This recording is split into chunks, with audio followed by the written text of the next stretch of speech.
Hello everyone. आज हम पढ़ेंगे राजस्थान के भौतिक प्रदेश। राजस्थान को भौतिक प्रदेशों के आधार पर 4 भागों में बांटा जा सकता है, जिसमें पहला है पश्चिमी मरुस्थल प्रदेश। उसको भी फिर हम 2 भाग करते हैं, एक है रेतीला शुष्क प्रदेश। फिर रेतीले शुष्क प्रदेश के भी जो मैदान है उसके 2 भाग है, एक है बालू का स्तूप युक्त मरुस्थलीय प्रदेश, दूसरा है बालू का स्तूप मुक्त प्रदेश। अगला है राजस्थान बांगर या अर्ध शुष्क मैदान। इसके 4 भाग हैं, जिसमें पहला आता है गोडवार प्रदेश या लूणी बेसिन, दूसरा है आंतरिक जल प्रवाह प्रदेश या शेखावाटी प्रदेश, तीसरा है नागौर उच्च भूमि, चौथा है घग्गर का मैदान। दूसरा जो भौतिक प्रदेश है वो है अरावली श्रेणी और पहाड़ी प्रदेश, जिसको भी 3 भागों में बांटते हैं, दक्षिणी अरावली प्रदेश, मध्य अरावली प्रदेश और उत्तरी अरावली प्रदेश। तीसरा जो भौतिक प्रदेश है उसको पूर्वी मैदान बोलते हैं और इसमें 3 उपभाग किए गए हैं, जिसमें पहला है चंबल बेसिन, दूसरा है बनास का मैदान, तीसरा है छप्पन मैदान या माही बेसिन, चौथा है दक्षिणी पूर्वी पठार जिसको हाड़ौती का पठार भी बोलते हैं और इसके 2 भाग किए गए हैं, विंध्यन कगार भूमि और दक्कन का लावा पठार। अब देखो इस मैप में हल्का सा आप देखोगे तो देखो ये जो पार्ट है ये है रेतीला शुष्क प्रदेश, इसमें 2 भाग किए गए। ये जो गोला वाला है ये बालू का स्तूप मुक्त प्रदेश यानी ये चट्टानी प्रदेश है, बाकी बालू का स्तूप युक्त प्रदेश है। अर्ध शुष्क, ये अर्ध शुष्क जो प्रदेश है वो आता है जिसमें घग्गर का मैदान, शेखावाटी प्रदेश, नागौर उच्च भूमि और लूनी बेसिन। जो दूसरा हमारा भौतिक प्रदेश है वो है अरावली पर्वतमाला। अगला है जो पूर्वी मैदान और जो चौथा है वो है हाड़ौती का पठार, जिसको विंध्यन कगार और दक्कन का पठार 2 भागों में विभाजित करते हैं। अब ये है राजस्थान के भौतिक प्रदेश। पश्चिमी रेतीला जो मैदान है वो राज्य के कुल क्षेत्रफल के 61.11% भाग पर फैला है और यहाँ पर राज्य की 40% जनसंख्या निवास करती है। दूसरा है अरावली प्रदेश जो कि 9% क्षेत्रफल पर फैला हुआ है और यहाँ 10% जनसंख्या निवास करती है। पूर्वी मैदान 23% क्षेत्रफल पर फैला हुआ है और यहाँ 39 यानी 39% जनसंख्या निवास करती है।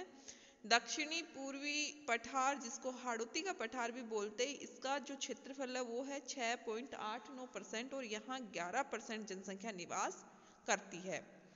अब हम सबसे पहले पढ़ेंगे पश्चिमी रेतीला मैदान, जिसको थार का मरुस्थल भी कहते हैं। ये राजस्थान में अरावली श्रेणियों के पश्चिम क्षेत्र में एक शुष्क एवं अर्ध शुष्क मरुस्थलीय प्रदेश है, जिसे भारत का विशाल मरुस्थल अथवा थार मरुस्थल के नाम से जाना जाता है।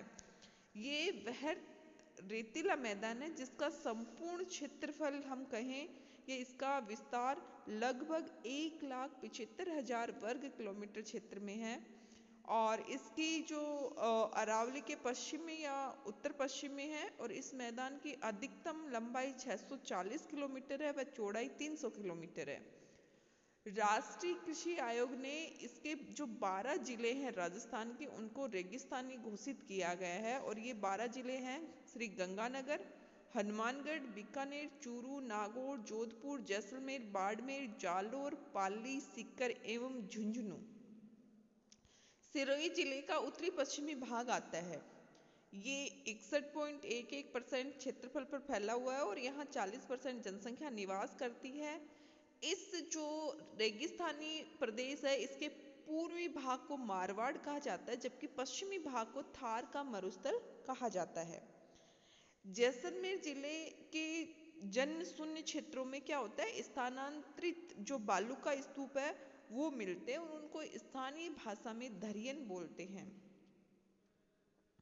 संपूर्ण थार मरुस्थल का 62% भाग राजस्थान में है। अब देखो राजस्थान के क्षेत्रफल में जो भाग है वो है 61.11% और अगर हम संपूर्ण थार मरुस्थल का देखें जो कि थोड़ा बहुत पंजाब में भी है, थोड़ा हरियाणा में भी है, थोड़ा गुजरात में भी इसको मानते और बाकी का पाकिस्तान में, अगर संपूर्ण थार मरुस्थल का हम देखें तो उसका 62% भाग राजस्थान में है।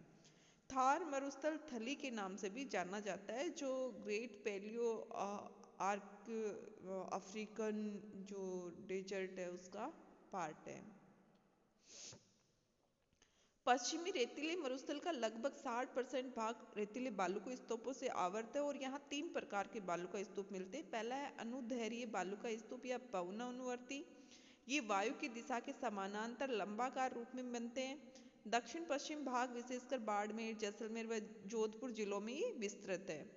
अनुप्रस्थ बालुका स्तूप ये पवनों की दिशा के समकोण में बनते हैं और उत्तर एवं उत्तरी पूर्वी भाग में मिलते हैं। बरखान या अर्धचंद्राकार बालुका स्तूप ये मरुस्थल के उत्तरी भागों में विशेषकर श्री गंगानगर, हनुमानगढ़, बीकानेर और चूरू जिलों में श्रृंखलाबद्ध रूप में मिलते हैं। इन क्षेत्रों में वर्षा काल में बनने वाली छोटी जो पलाया झील होती है उनको स्थानीय भाषा में रन या टांट कहते हैं। और जैसे ऐसे जो पलाया झीलें वो जैसलमेर एवं पोखरण के निकट बाप जो कि जोधपुर में है और थोब जो कि बाड़मेर में मिलती हैं। पश्चिमी रेतीले मैदान को भी हम 2 भागों में बांटते हैं और इस 2 भागों को 25 सेंटीमीटर की जो समवर्षा रेखा है वो अलग करती है इन दोनों भागों को। महान भारतीय मरुस्थल और राजस्थान बांगर, ये जो हमारा पश्चिमी रेतीला जो प्रदेश है, भौतिक प्रदेश है, उसको 25 सेंटीमीटर की जो समवर्षा रेखा है यानी कि समान बारिश वाले स्थानों को मिलाते हुए जो रेखा, ये काल्पनिक रेखा होती है, उसको समवर्षा रेखा कहते हैं। महान भारतीय मरुभूमि ये क्षेत्र 25 सेंटीमीटर की समवर्षा रेखा के पश्चिम में जैसलमेर, बीकानेर, दक्षिण पश्चिमी जोधपुर एवं बाड़मेर जिलों में विस्तृत है और इस क्षेत्र में बालुका स्तूपों एवं रेतीली बालू मिट्टी की बहुतायत है।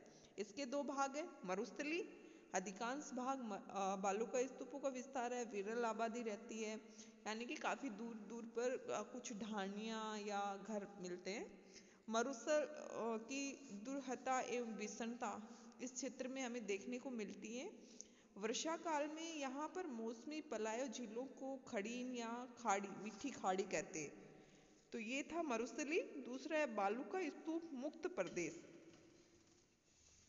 ये पोखरण नगर के चारों ओर जैसलमेर, बाड़मेर एवं जोधपुर जिलों के कुछ भागों पर विस्तृत चूना एवं बालू का पत्थर मुक्त चट्टानी प्रदेश मिलती है जिनको बालुका स्तूप मुक्त प्रदेश कहते हैं। दूसरा आता है राजस्थान बांगर। तो पश्चिमी रेतीले मैदान और अरावली पर्वतमाला के मध्य विस्तृत अर्ध शुष्क मैदान को राजस्थान बांगर कहते हैं। देखो स्टार्टिंग में जो मैंने आपको मैप दिखाया था उसमें मैंने चारों आपको भौतिक प्रदेश दिखाए थे और उसमें जो पश्चिमी रेतीला मैदान था उसके 2 भाग किए थे मैंने। तो उसमें जो अरावली पर्वतमाला और जो रेतीला जो मैदान था उसके बीच में अर्ध शुष्क जो प्रदेश था उसको राजस्थान बांगर कहते हैं और ये एक अर्ध शुष्क मरुस्थलीय क्षेत्र है। इसके 4 उप विभाग किए जाते हैं, लूनी बेसिन, नागौर उच्च भूमि, शेखावाटी प्रदेश और घग्गर का मैदान। लूनी बेसिन है ये पाली, जालोर, बाड़मेर जिले का दक्षिणी भाग एवं सिरोही जिले का उत्तरी पश्चिमी भाग और कुछ भाग नागौर का भी इसमें सम्मिलित है। लूनी और उसकी जितनी भी सहायक नदियां हैं वो इस क्षेत्र में बहती हैं और इस क्षेत्र में लूनी मेन नदी होने के कारण इस बेसिन को लूनी बेसिन भी कहते हैं। और यहाँ पर जो लूनी नदी है वो अजमेर के निकट नाग पहाड़ से निकलती है और इसकी कुछ सहायक नदियाँ जैसे जवाई है, बांडी है, मीथरी है, सूकड़ी है, ये भी इसी क्षेत्र में बहती हैं। इस क्षेत्र में जो दक्षिणी पश्चिमी राजस्थान की सर्वोच्च पर्वत चोटी है डोरा पर्वत 869 मीटर ऊंची है, वो जालोर जिले में है और जसवंतपुरा की पहाड़ियों में स्थित है। अन्य पहाड़ियां भी यहाँ पर हैं जैसे ऐसराणा पर्वत, रोजा भाखर, कंचनगिरी एवं कन्यागिरी जो कि जालोर में है। सिवाना, नाकोड़ा या छप्पन की पहाड़ियाँ ये बाड़मेर में हैं। अब देखो जो सिवाना और नाकोड़ा की पहाड़ियाँ हैं ये बाड़मेर जिले में मोकलसर से गढ़ सिवाना तक विस्तृत है और छप्पन पहाड़ियों को छप्पन की पहाड़ी सिवाना नाकोड़ा भी कहते हैं और इन पहाड़ियों में ग्रेनाइट निकलता है। जो बाड़मेर की छप्पन की पहाड़ियां हैं उनसे ग्रेनाइट निकलता है। नागौर उच्च भूमि ये क्षेत्र नागौर जिले के अधिकांश जो भाग है और जोधपुर जिले के उत्तरी पश्चिम भाग में विस्तृत है। और इस क्षेत्र में अंत प्रवाही सरिताएं यानी कि मेंढा है, रूपनगढ़ है, ये सभी नदियां इससे निकलती हैं। और नमकीन झीलें सांबर, डेगाना, डीडवाना एवं चट्टानी चूनेदार धरातल नागौरी उच्च प्रदेश की विशेषताएं हैं। जो यहाँ का मकराना क्षेत्र है वो सफेद संगमरमर एवं चूना पत्थर के लिए विश्व प्रसिद्ध है। ये तो हमें भी पता है कि मकराना जो है वहाँ के संगमरमर के लिए प्रसिद्ध है। और यहाँ नागौर क्षेत्र की जो हरी मेथी होती है वो अपनी खुशबू के लिए भी प्रसिद्ध है। घग्गर का मैदान गंगानगर और हनुमानगढ़ जिलों का एक मैदानी क्षेत्र है और इसका निर्माण घग्गर नदी की बाढ़ से हुआ है। अब देखो, जो घग्गर नदी है उसको मर्त नदी भी कहा जाता है क्योंकि इसका जो प्रवाह तल है वो स्पष्ट नहीं है। वर्षा काल में न केवल पानी प्रवाहित अपितु देखो, अब जो प्रवाह तल स्पष्ट नहीं है तो जो वर्षा काल में पानी आता है तो बाढ़ आ जाती है। वर्तमान जो घग्गर नदी है उसको प्राचीन वैदिक कालीन नदी भी माना जाता है कि ये सरस्वती जो नदी थी प्राचीन काल में यहाँ से बहती थी, वो ही अब घग्गर है। घग्गर के तल का जो स्थानीय भाषा में नाम है उसको नाली कहते हैं। वैदिक साहित्य में सरस्वती और लोक साहित्य में हकरा कहा जाता है। ये काफी इंपॉर्टेंट है, काफी बार कंपटीशंस में इसमें से क्वेश्चंस पूछे जाते हैं कि घग्गर नदी का जो तल है या उसका पेटा है उसका स्थानीय नाम क्या है, तो उसको नाली कहते हैं। वैदिक साहित्य में सरस्वती और लोक साहित्य में हकरा कहा जाता है। ये एक मर्त नदी के नाम से भी जानी जाती है और ये शिवालिक की जो पहाड़ियां हैं उनसे निकलती है।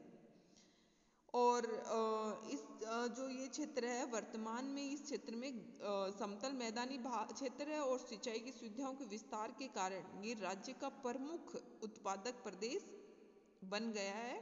क्योंकि यहाँ पर सबसे पहले गंग नहर और अब वर्तमान में इंदिरा गांधी नहर द्वारा पर्याप्त क्षेत्र में सिंचाई सुविधाओं का विस्तार होने से मरुस्थलीय जो भूदृश्य था वो परिवर्तित हो चुका है इस क्षेत्र में। अगला आता है शेखावाटी क्षेत्र। शेखावाटी क्षेत्र में सीकर, झुंझुनू, चूरू जिले तथा नागौर जिले का पूर्वी भाग सम्मिलित है। इस भाग में जो रेतीले टीले हैं वो अधिक पाए जाते हैं और यहाँ पर जो वृक्ष है खेजड़ी उसकी बहुतायता में मिलते हैं और यहाँ खेजड़ी को स्थानीय भाषा में जाटी भी कहा जाता है। शेखावाटी क्षेत्र की एकमात्र नदी कांटली है और ये अंतः प्रवाही नदी है, यानी कि किसी सागर या झील वगैरह में नहीं गिरती है। कांटली नदी सीकर और झुंझुनू जिलों में बहती है।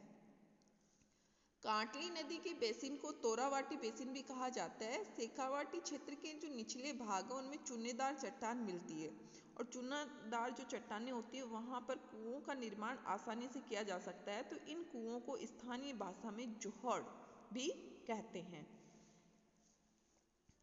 अब जो संपूर्ण राजस्थान का जो पश्चिमी रेतीला मैदान है, रेगिस्तानी क्षेत्र है, उसकी कुछ बातें, जैसे यहाँ की मुख्य नहर इंदिरा गांधी नहर है।